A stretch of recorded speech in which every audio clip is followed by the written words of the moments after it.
Beginilah salat Abu Bakar As-Siddiq radhiyallahu anhu.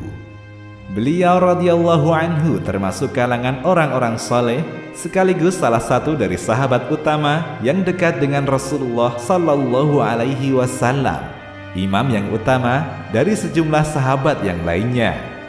Beliau telah menghabiskan hidup dan segenap jiwa raganya, harta kekayaannya, serta waktunya untuk diinfakkan dan berjihad di jalan Allah, termasuk memberikan pelayanan dalam dakwah dan penyampaian wahyu.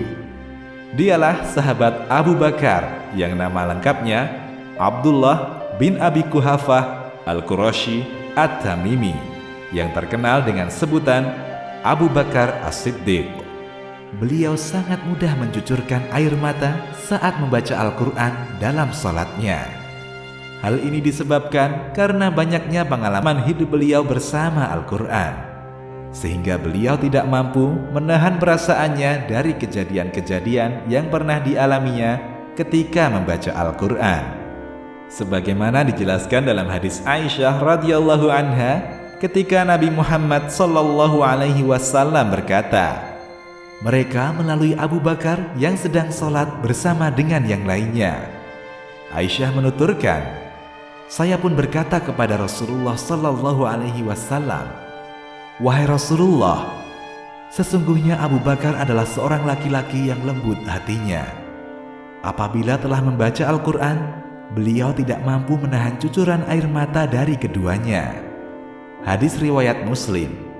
Adapun kekhusyuan beliau serta tangisan beliau di dalam sholat benar-benar berpengaruh besar kepada orang-orang di sekelilingnya. Hal ini menyebabkan orang-orang Quraisy yang menguasai Mekah pada waktu itu mengajukan sejumlah syarat kepada beliau ketika beliau menunaikan sholat.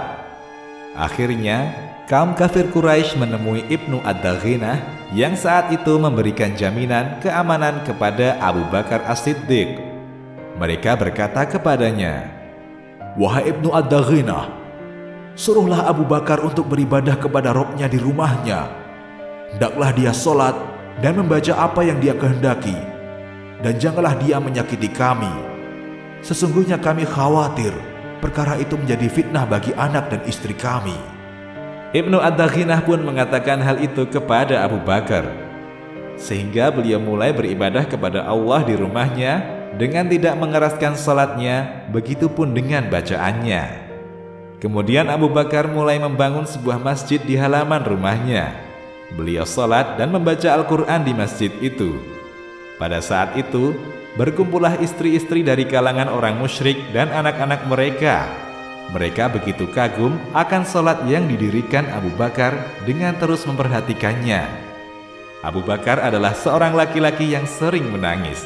Beliau tidak bisa menahan air matanya ketika membaca Al-Quran. Kisah ini diriwayatkan oleh Al-Bukhari dan Ibnu Hibban. Sahal bin Sa'ad dia berkata, Abu Bakar radhiyallahu anhu tidak pernah melirik ketika dalam sholat.